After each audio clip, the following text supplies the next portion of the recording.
Hello, everyone. This is Chala Dinkoy, CEO and founder of the Repositioning Expert, welcoming you to another Tuesday Tea Time with Chala on a Monday. Yes, I've never done this before, but I'm going to be traveling tomorrow to Orlando for a client meeting all day. I'll be getting up at 3:30 a.m. and I'll be coming back home at hopefully 1 a.m. So it's going to be a busy day.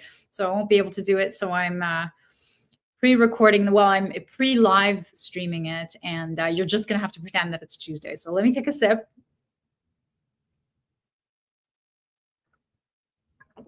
Okay, we had a huge storm yesterday, from Sunday on, and everything's been canceled. Everything's been closed. Doctor's appointments, schools. I am so fortunate that we actually had an executive roundtable planned for today in Orlando, and I was very sad that it got canceled. But I mean, look at the weather. Thank God we canceled it, and we're moving it to the end of February. But look at all this. I mean, it would have been canceled anyway. All of the Air Canada flights were canceled, and the first flight out is something like 9 o'clock, and would have been a mess. So let's talk about, how hard it is to get money from investors and from a bank, especially the people that I work with are all minority women business owners, small business owners.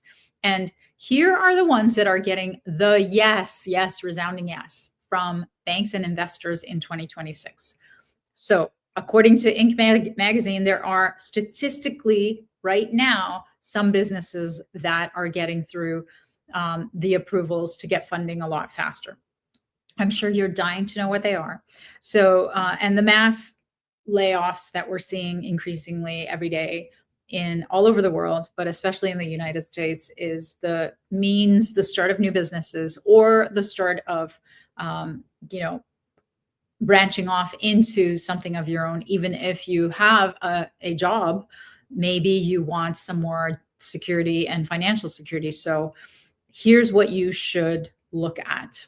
No surprise, number one, of course, is anything with AI, especially teaching small businesses how to deploy some of the AI software tools around very specific problems. So, for example, for the last week, I attended an AI course on how to clone myself, just so I can do this, not live, but I can do it as, a clone, so that I will be everywhere and anywhere like that movie, and it'll sound like me and look like me. Now, I am such a spaz that I move around so much that I'm so like unpredictable.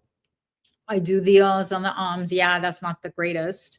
I'm trying to eliminate those, but I really use a lot of like gestures and hand and all that. So it's not doing so good. I sent it out to my clone. I sent it out to my newsletter list, to my friends, and a lot of my friends and relatives, and a lot of my networks have said it's a little creepy.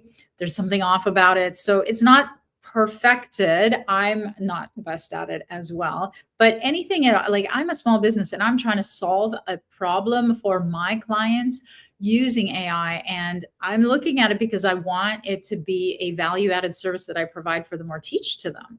Because what business owner doesn't need to multiply their reach, their touch, their content, their impressions, their visibility without lifting a finger? So hopefully, I'm going to figure that piece out, but that is something that is getting approved. If you're doing anything now, you can help teach small businesses something or provide something to them that is solving a very specific problem for them. Or for the big enterprises, what their big challenge is trying to put all of their moving different parts of information and data and contextual background in context into the AI system, so that the AI can actually help them make more decisions rather than just helping repetitive tasks. So 64% of all venture capital deals last year in North America were AI based. So they're calling it red hot. So I don't blame you if you're interested in AI. I am. I'm trying to do what I can in it, but I am so not techie. But I mean, that's going to be for the faint of heart because I can't, you can't just get away from it. You can't just get away. I mean, could you get away from texting or being on the internet? No. When, my parents both knew how to FaceTime and they still can, my mom can't, but my dad can still do, texts and emails. He refuses to, that's a different question, but you can't just say it's beyond me. You just have to, that's the reality. Number two kind of business that is very much revered by banks and investors who are looking for these kind of founders or cybersecurity. With the oncoming onslaught of the AI, everything is at risk because all of the infrastructure for large enterprises that they have to input has to be protected because they're inputting all of their conversations, their Zoom chats, their internal, boards, their meeting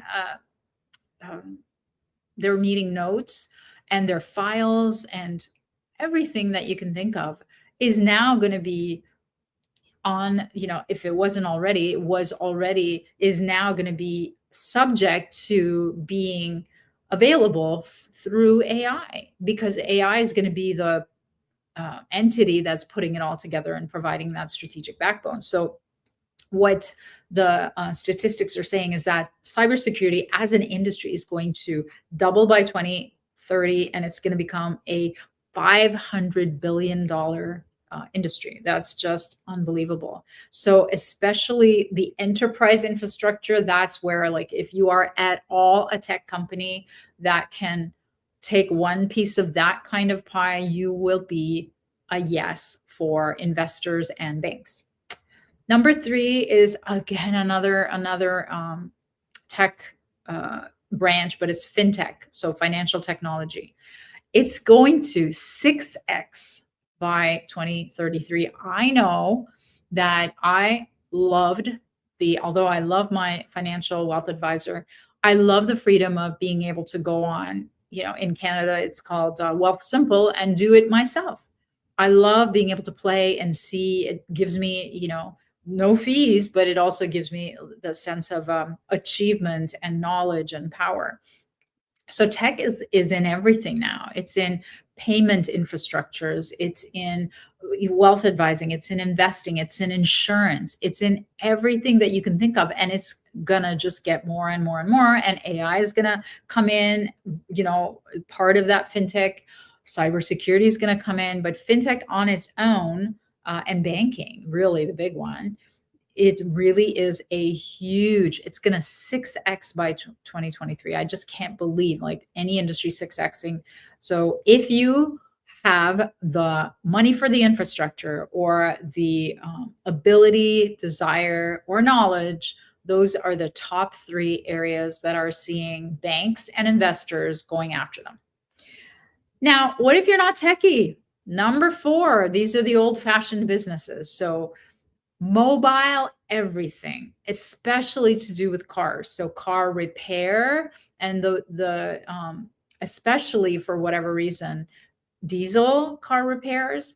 These are huge. I mean, I know that, my mobile tire change truck is a huge hit amongst my friends. I know that mobile car wash is a huge hit. Now, that's, of course, in a cold climate, you'd have to have a garage.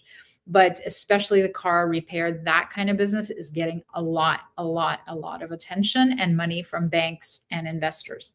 And lastly, towing and recovery. So any kind of equipment repair, fleet tire replacement on site, any kind of repair and any kind of replacement is a huge business that banks and investors are giving money to. So if you already have a business, you can look at niching into these five that I talked about.